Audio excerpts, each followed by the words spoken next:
més sevillana i el que ha fet els dibuixos és Xavi Tarrasona. La editorial és Bromera.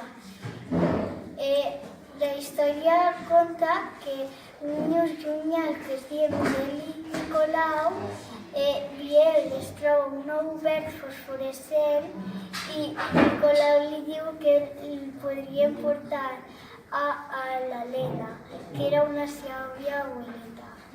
El recomanaria perquè és molt xulo i tracta molt de moltes històries d'un ou i que tots volen defendre l'ou. I m'ha resultat molt fàcil d'entendre.